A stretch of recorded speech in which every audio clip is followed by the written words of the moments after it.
Sarah Backhouse for Hub Culture. I'm now joined by Deepak Chopra. Welcome, Deepak. Thank you. What brings you to the conference? Well, I've been very passionate about the whole realm of well-being, physical well-being, environmental well-being, emotional well-being, spiritual well-being, community well-being, social well-being, financial well-being.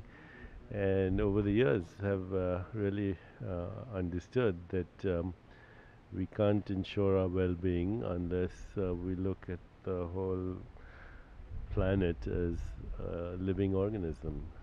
We have conventions of language and grammar that alienate us from our extended body. We call it the environment as if it's separate from us, but those trees are your lungs. If they didn't breathe, you wouldn't breathe. And if you didn't breathe, they wouldn't breathe. It's kind of we are actually one organism. The rivers and waters are your circulation. The earth recycles as your body.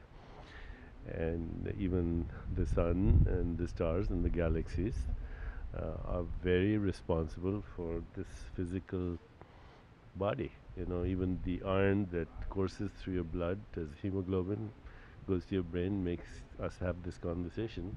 It was forged in a supernova billions of years ago. Depends on photosynthesis to enter our body. So we've really messed it up. And it's our science that has messed it up, because our science is alienating. Our science is not holistic. It says me and the world, when in fact we are the world. We are very interconnected, and how do we regain that sense? Because I think people feel, as you said, very disconnected. I think the most important thing to realize is that no problem, with all the good intentions and all the new technologies that we have, no problem, in the words of Einstein, will ever be solved at the level of consciousness in which we created the problem.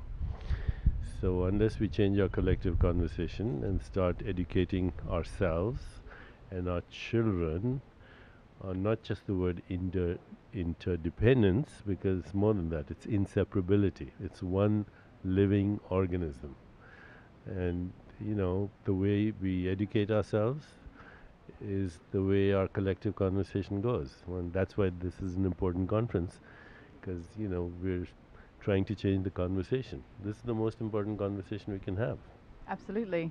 What do you see as the biggest challenge in overcoming this situation, helping people's mindsets change? I think the biggest challenge is special interest groups that want to keep the old conversation going, unfortunately.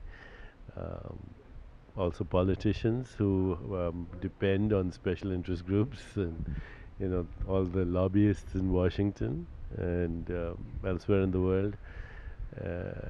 It's greed, it's selfishness, it's power mongering and cronyism and corruption and influence peddling amongst mostly male politicians. I think women would realize, because they know what it means to be a mother.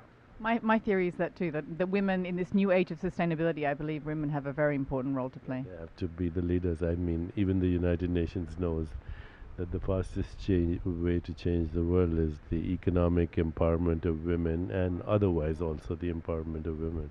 Wonderful. So what do you hope to contribute by being here today?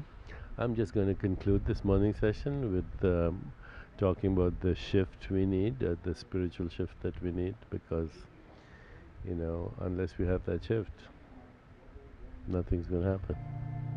Thank you so much for your precious time, and good luck with this speech. Thank you.